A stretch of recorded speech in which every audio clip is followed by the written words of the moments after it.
Continúan los análisis de los anuncios del pacto tributario, el pacto fiscal para el desarrollo, sobre todo pensando que los anuncios tienen más bien un horizonte a mediano y largo plazo, al menos están pensando ya en el próximo año desde marzo. ¿Qué implicancias puede tener esto? ¿Qué pasa con la economía en el intertanto? ¿Cómo se reactiva? ¿Cuánto foco hay o debería haber en retomar el crecimiento? Le vamos a preguntar a Alejandro Beber, decano de la Facultad de Economía y Gobierno de la Universidad San Sebastián. ¿Cómo está? Bienvenido.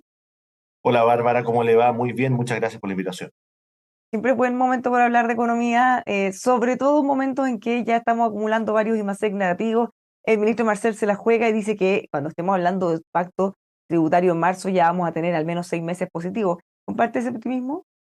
Para nada, Bárbara, tengo la sensación que el gobierno vive a veces en un mundo kafkiano. Fíjate que llevamos 5 meses consecutivos de caída de IMASEC fuerte.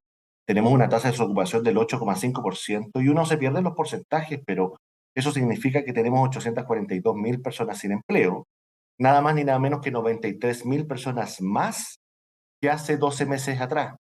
Por el otro lado, la CACEN, algunos sacan cuentas muy alegres, pero el año 2022 es un año de transición. Y si comparamos peras con peras, es decir, comparamos con el año 2017, que es un año más o menos estable, vemos que los ingresos monetarios del hogar cayeron fuertemente, especialmente los ingresos del trabajo. Y todo eso le sumamos a la coctelera que llevamos 10 años más o menos, Bárbara, de poco crecimiento económico. Fíjate que, según el IPOM, el Banco Central dice que en el mejor escenario, el gobierno del presidente Boric va a crecer en promedio un 2% y en el peor escenario va a crecer un 1,3%. Eso es equivalente a crecimiento per cápita cero. Con eso no alcanza para subir los salarios para nada. Entonces, la verdad es que hoy día no es un buen momento para subir los impuestos y lo que hace el gobierno, más allá de un compendio de muchas cosas que hace regularmente el Estado, no tiene foco ni una estrategia clara en crecimiento económico, que es lo único que debería ser nuestra verdadera prioridad hoy día. Claro, sí, esta es la típica discusión que viene antes o después, porque cuando hay un momento económico pujante, cuando hay crecimientos, muchos dicen, no, no es momento de subir los impuestos porque vamos a frenar eso. Cuando estamos mal, no es buen momento porque vamos a profundizarlo. Pareciera que para algunos nunca es un buen momento para subir impuestos. Eso quizá es otra discusión. Vamos a ver qué dicen las cifras, Bárbara. Por ejemplo, en el término de carga tributaria, muchos dicen, mire, lo que pasa es que en nuestra carga tributaria estamos muy por debajo de lo que ocurre en la OCDE, pero la verdad es que si uno compara peras con peras nuevamente y nos vamos a tamaño de la población, capacidad de generar ingresos, el sistema de pensiones y otras variables, la brecha tributaria de Chile con la OCDE está en torno a los 2 puntos. Hoy día nuestra carga tributaria es del 20%. Por lo tanto, una discusión de eventual incremento de la carga tributaria debiera estar en eso, en ese orden de magnitud. Ahora, dicho eso, recordemos que sin crecimiento económico no hay nada que redistribuir. Y nosotros hoy día tenemos dos grandes desafíos. Por un lado, crecer para aumentar los ingresos permanentes de la familia y por el otro lado, mejorar la calidad del Estado, es decir, el rol redistributivo de esos recursos para superar la pobreza y la desigualdad. La verdad es que hoy día no es un buen momento para subir los impuestos, pero tampoco hay un plan claro de equilibrio entre las partes, porque si es que llegamos a un consenso de que el Estado necesita mayor recaudación, probablemente, Bárbara, eso deberá ser una combinación de crecimiento económico por un lado, mejorar la calidad del gasto, y ahí hay una serie de propuestas súper concretas para poder avanzar, y reducción de la evasión tributaria, que seguramente vamos a encontrar acuerdo en esa materia. Si uno le preguntara a alguien del oficialismo, dirían, bueno, eso es exactamente lo que presentó el presidente en el plan fiscal, en el pacto fiscal para el desarrollo, reducir evasión e ilusión, dar algunos empujones o algunos incentivos para atraer inversiones, retomar crecimiento, mejorar también el gasto. Eso al menos en titulares está en el pacto. ¿Usted ve que es insuficiente? Completamente insuficiente, Bárbara. Mira, el pacto fiscal o el llamado pacto fiscal del gobierno tiene muy buen lejos, pero tiene muy poca sustancia. Vamos a las partes. La primera parte del pacto fiscal dice, mire, nosotros necesitamos mayor recaudación por cerca de 8.000 millones de dólares. Esos son 2,7 puntos del PIB todos los años. Eso es mucha plata. Fíjate que un estudio que acabamos de hacer en la Universidad de San Sebastián con Cristina Torres, que es directora de presupuesto, revisamos punto por punto los anuncios del gobierno y llegamos a la conclusión de que gasto permanente, está viendo el gobierno, en realidad son 4.700 millones de dólares, no 8.000. Entonces la pregunta es, ¿dónde están esos más de 3.000 millones de dólares adicionales? ¿Para qué los quiere el gobierno? Por lo tanto, lo primero que tiene que hacer la autoridad es transparentar todas las cifras para decir realmente cuál es el objetivo recaudatorio. Y luego nos vamos a la discusión de cómo tenemos esa plata. Y fíjate que vamos desarmando los componentes de este pacto. Eficiencia del Estado. Hay que reconocer que es un punto que puso el gobierno sobre la mesa que antes no estaba. Pero fíjate que hay dos medidas centrales y que moverían la aguja para mejorar la calidad del Estado. Ninguna de esas dos medidas las pone el gobierno. La primera es empleo público. Déjame darte solo un dato. En los últimos años, vámonos en los datos de la DIPRES. En promedio han aumentado en el Estado, gobierno central, solo gobierno central, 20.000 personas todos los años. Eso significa 500 millones de dólares. Si nosotros nos pusiéramos una meta, así como hay una meta de balance estructural, de crecimiento cero del empleo público para los próximos años, podríamos ahorrar y redistribuir 500 millones de dólares. Y la otra medida de calidad del gasto, Bárbara, presupuesto base cero ajustado, que fue una iniciativa que ya se hizo el año 2021 y que permitió ahorrar y reasignar 0,6 puntos del PIB, 1.800 millones de dólares, que es exactamente lo mismo que cuesta hoy día subir la PGU a 250.000 pesos. ¿Y qué posibilidad hay de avanzar en una cosa como esa? ¿Qué tan viable? Porque ya lo hicieron hace poco. Bueno, depende de la voluntad política de quien tiene el sartén por el mango, que es el gobierno. Y finalmente el gobierno presenta el presupuesto, el gobierno pone las prioridades, el gobierno pone la música. Y la pregunta es a quiénes quiere invitar al baile o a la celebración. Y yo tengo la sensación que hasta el momento han sido diálogos de sordos. Están los titulares puestos, Bárbara, lo decíamos respecto a la calidad del gasto, pero no hay ninguna medida que realmente mueva la aguja al respecto. Vamos a otro ejemplo, respecto al crecimiento económico. Hemos dicho, sin crecimiento no hay nada que redistribuir y hemos visto las paupérrimas proyecciones de crecimiento para los próximos años. No hay medidas sustantivas respecto del crecimiento económico. Y si uno quisiera avanzar, deberá hacer por lo menos dos cosas. Uno, formalización de la economía. Hoy día 27,4% de las personas son informales y buena parte de las empresas también. Eso impide que el Estado recaude y genera evasión. Por ejemplo, en el IVA tenemos un 20% de evasión. Aumentar la formalización con medidas concretas permitiría recaudar más y reducir y generar también más crecimiento económico. Y una segunda iniciativa que hoy día está ausente, que es generar incentivos para el crecimiento de las pymes. Hoy día en Chile tenemos cerca de 600.000 pymes activas. ¿Pero qué le pasa a una pyme? Que vende más de 75.000 UEFs al año y pasa a tributar del 12,5% que va a ser ahora a 27%. Por lo tanto, no hay incentivos para crecer. Generemos un mecanismo para que entre las 75.000 y las 150.000 UEFs, que son cerca de 6,5 millones de dólares en ventas anuales, las pymes dejen de estar asfixiadas y con eso tengan incentivos a seguir creciendo y generando. Un desafío que viene para el súper corto plazo es la discusión del presupuesto. Eso me imagino que con todo lo que ha pasado con caso convenios, algo tendrá que incluir, algunas cosas se irán a cambiar, pero brevemente antes de eso, ¿qué le parecen los dichos del ministro Mario Marcel para defender o para ensalzar, digamos, a la directora de presupuesto actual? Él la calificó como la mejor probablemente de todos los DIPRES que hemos tenido, incluyéndolo a él. Sí, quiero ser muy responsable en lo que voy a decir, Bárbara, y la verdad es que declaraciones como esas lo único que hacen es deteriorar más la credibilidad del ministro Marcel. A mí me parece francamente absurdo.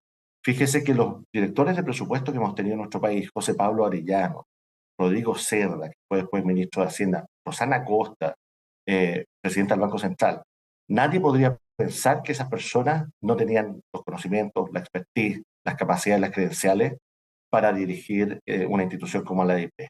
Y lo que tenemos que hacer hoy día es cuidar las instituciones. Hoy día el Incluso problema, lo de honradez, que ya tenía muchos atributos muy importantes, incluyendo la honradez. o sea, la verdad es que si vamos a empezar a valorar la honradez de las autoridades como si fuera un valor agregado y no un piso un desde sobre el cual ejecutar las políticas públicas, a mí me parece que estamos por muy mal camino. Por lo tanto, lo que tenemos que hacer es cuidar la institucionalidad y estas declaraciones del ministro Marcel lo único que hacen es deteriorar su credibilidad y también, ojo, y también afectar la institucionalidad. Entonces, yo lo que llamo es a que retomemos el foco, pongamos las discusiones donde tienen que estar. El gobierno tiene que tomar medidas sobre los casos de corrupción. Fíjense que si nosotros vemos los casos anteriores, caso Mobgate del 2003, que era un gobierno de centro-izquierda, el caso Cabal, también un gobierno de centro-izquierda, en ambas administraciones las autoridades tomaron medidas durísimas para avanzar contra la corrupción. Hoy día no estamos viendo esa misma disposición del gobierno. Bueno, respecto a estos dichos del ministro para defender a la directora de presupuesto, ¿usted se refiere porque, en el fondo, es porque no está de acuerdo con su diagnóstico o solo por el hecho de cuestionar o de menospreciar la experiencia de varias célebres figuras que han pasado por ahí, incluyéndolo él mismo? Hay un problema de forma y de fondo, ¿no? Es como en el fútbol cuando los directores técnicos son cuestionados y tienen que salir las dirigencias a ratificar a los entrenadores. Todos sabemos cómo terminan esas historias. La verdad que lo que tiene que hacer el ministro Marcel es dedicarse a dirigir la política económica. Y lo que nosotros vemos hoy día es que quien está haciendo política económica fundamentalmente es el Banco Central, con la subida de tasas que está permitiendo controlar la inflación, ahora con el nuevo ciclo. Pero los resultados económicos del país son paupérrimos.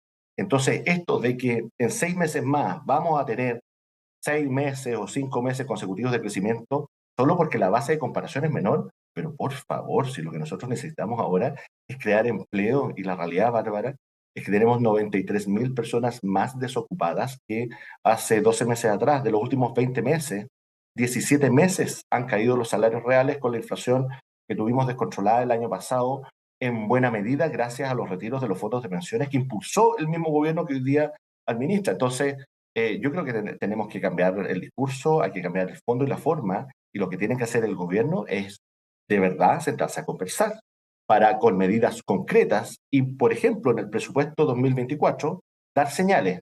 Tú lo planteas, Bárbara, viene la discusión, y la discusión tiene que ser cómo gastamos mejor los recursos públicos. El año 2021 se hizo un esfuerzo de ver gasto permanente con gasto transitorio y se reasignaron 1.800 millones de dólares. Ese ejercicio se puede volver a hacer ahora, pensando, por ejemplo, en traspasar gastos de burocracia a transferencias monetarias directas, como la pensión garantizada universal, sin tener que subir los impuestos. Y eso se puede hacer en forma permanente. Bueno, mirando el que para el gobierno es tan importante sacar adelante este pacto fiscal, a algunos les llama la atención la forma en cómo se han aproximado a la oposición. El presidente Gabriel Boric ha sido súper duro, emplazando a la UDI o dejándola, exponiéndola como los que se han opuesto a los cambios. El ministro con su chiste de Condorito y varias cosas y esta misma defensa a su director de presupuesto, que en la oposición, no sé, o no caen muy bien, o dicen, bueno, si quieren que nos sentemos y llegar a un acuerdo, nos siguen maltratando. Deberían tratar de hacer un cariñito, pero maltrato, ¿no? Sí, bueno, yo me voy a mantener al margen de las discusiones de los partidos políticos, Bárbara, pero lo que yo sí veo es que acá no había un diálogo genuino, ¿no? Y el diálogo genuino tiene que ser recoger en el fondo las propuestas de las otras partes. Por ejemplo, en tema de pensiones, eso ha estado sobre la mesa. Lo que ocurre es que en pensiones hay una diferencia, yo diría, radical respecto de lo que quiere el gobierno y lo que quiere la oposición. Entonces, la famosa discusión de los 6 puntos de cotización, ¿a dónde van? Pero definitivamente es una discusión importante y lo que quiere la gente es diálogo y buenos acuerdos, no cualquier acuerdo, pero sí buenos acuerdos y en eso la clase política tiene que estar a la altura, es decir, el diálogo se tiene que mantener y las propuestas también tienen que aflorar de gobierno y de oposición. Ahora, mirando lo que va a pasar en los próximos meses, tenemos, o esperamos recaudar un poco más por litio, tenemos también el royalty minero dando vuelta. ¿Cómo ve la expectativa? ¿Qué tanto se puede reactivar? ¿No? Como dice, vamos a terminar creciendo solo por base de comparación que está muy baja. Sí, volvíamos a las proyecciones, al cierre del gobierno del presidente Boric, en el peor escenario vamos a crecer un 2%. En el peor escenario vamos a crecer entre un 1,2 y 1,3%, y eso es muy exiguo. Y fíjate, Bárbara, que ese cálculo es sin una eventual reforma tributaria. Nosotros hoy día conocemos en los titulares que se eliminaría el impuesto al patrimonio, que el gobierno no insistiría en el impuesto a las utilidades retenidas, pero no conocemos detalles. El punto es que si se aprobara una nueva reforma tributaria, evidentemente las expectativas de crecimiento van a estar más bien en el piso de esa proyección y eso impacta la calidad de vida de las personas. Y tal como nos mostraba la CACEN, los ingresos del hogar han caído, especialmente los ingresos del trabajo. Eso significa que hoy día nosotros somos, paradojalmente, un país más pobre que antes del estallido social. Por lo tanto, lo que tenemos que hacer es generar políticas de largo plazo que incentiven el crecimiento. Y aquí también, Bárbara, hay un gran elefante en la cristalería que es el proceso constitucional. Recordemos que si se mantiene la incertidumbre, es decir, si no se aprobara una buena constitución al cierre de este ciclo, vamos a generar de nuevo más incerteza y más pelo a la sopa que va a afectar la calidad institucional y las proyecciones de crecimiento. Entonces, el escenario es complejo, pero también hay que decir, Bárbara, que en este escenario complejo, uno de los pocos ganadores ha sido el Estado. Y lo hemos visto con una gran operación renta el año pasado, con los ingresos por litio, que algunos insisten en señalar que son transitorios, pero al igual que el cobre, son ingresos permanentes. Lo que ocurre es que tenemos que calcular cuánto va a ser ese ingreso permanente. Si uno considera solo ingresos por litio, si uno considera la recaudación por royalty y una eficiencia marginal que podamos hacer en el Estado, no es necesario subir ningún impuesto para reducir las listas de espera y para aumentar la pensión garantizada universal. Entonces, La estas UDI cosas nos quedan. propuso, la UDI le planteó algo así al ministro que con estas condiciones actuales pueden incluso subir la PGU y el ministro dijo que se ponga en serio con la cifra. Sí, la verdad es que el Ministerio de Hacienda consistentemente ha sido bastante errático en las predicciones. Ellos señalaban que la reforma tributaria iba a aumentar la reforma de pensiones, iba a aumentar la formalización y el empleo, cuando en realidad va a ocurrir todo lo contrario, si es que se sigue la reforma previsional. Por lo tanto, aquí los cálculos son en general transparentes, la información es pública. Fíjense que si uno subiera la pensión garantizada universal a la línea de la pobreza, que es lo que hemos propuesto con Bernardo Fonten, es decir, cerca de 220.000 pesos a inicios del próximo año. Eso tiene un costo en régimen de 0,12 puntos del PIB. Eso es completamente financiable hoy día. Otros Pero partidos, es muy insuficiente porque el gobierno ya propuso y puso la base de 250.000. Es difícil pensar que se quieran conformar con menos que eso y la misma ciudadanía también. Ya una cifra bueno, que todos más o menos tienen en la cabeza dando vuelta. es como un derecho adquirido, dice usted. Bueno, si es que se Es subiera como a un las derecho 250, expectaticio, como diría Evo exact, Morales. exactamente, si es que se subiera a los 250.000 pesos, con el mismo universo actual, son 0,5 puntos del PIB en régimen. Esa plata está. Lo que ocurre es que está siendo mal gastada hoy día en cuestiones de corrupción, pero también en ineficiencia en compras públicas. Un dato, la Fiscalía Nacional Económica, Bárbara, en el 2020 dijo que solo por sobreprecio el Estado compra 850 millones de dólares adicionales todos los años, los malgasta. Vimos el ejemplo del presupuesto base cero. Estos 20.000 funcionarios públicos adicionales son 500 millones de dólares y así multiplique dependiendo de cuánta gente u operadores políticos se vayan sumando. Entonces, el Estado tiene un saco de plata. Lo que ocurre es que no hemos sido lo suficientemente responsables o con la visión para reasignarlo a lo que realmente importa, que son transferencias directas como la pensión garantizada universal. Si miramos las recaudaciones también nos llama la atención de Codelco que bajan los excedentes, no todo necesariamente va hacia arriba, también vamos con otro a la baja. Sí, obviamente vamos a tener siempre vaivenes, en esto siempre va a afectar el precio del dólar, nuestro dólar los últimos días después de algunas acciones se generó una depreciación del peso y eso es una realidad, pero también las proyecciones que se hacen en el Estado son, por ejemplo, con el PIB tendencial y siempre esas proyecciones son conservadoras. Por lo tanto, nosotros hoy día tenemos una deuda pública que está controlada. Nosotros tenemos ingresos cuantiosos de la nación, cerca de 80.000, 82.000 millones de dólares todos los años. Lo que ocurre es que también necesitamos generar más accountability y más agencia. Y en eso ha habido un montón de avances. Pero también, de nuevo, Bárbara, las reformas importantes son las que mueven la aguja. Y hasta que no tengamos una buena reforma del empleo público, hasta que no hagamos mayor control del diseño del presupuesto de la nación y hasta que no tengamos el crecimiento económico como prioridad, la verdad es que vamos a seguir en esta discusión eterna de si subir impuestos o no. Fíjate que yo no estoy en contra de subir impuestos per se. De hecho, para financiar la pensión garantizada universal, una de las cosas que se hizo es que se redujeron exenciones y se generó un impuesto a las ganancias de capital. Es decir, eso está ahí y ocurrió hace menos de 2 años atrás. Lo importante es cuál es el foco hoy día. Y si no volvemos a crecer, la calidad de vida de las personas va a empeorar. Va a aumentar la pobreza y va a aumentar la desigualdad. Y eso va a estar medido en la próxima casilla. Vamos a mirarlo con atención entonces. Alejandro, muchas gracias por conversar con nosotros, que tenga una muy buena semana. Muchas gracias, Bárbara. Un fuerte abrazo y que estén muy bien. Igualmente, los dejamos invitados a seguir con nosotros aquí en emol.com.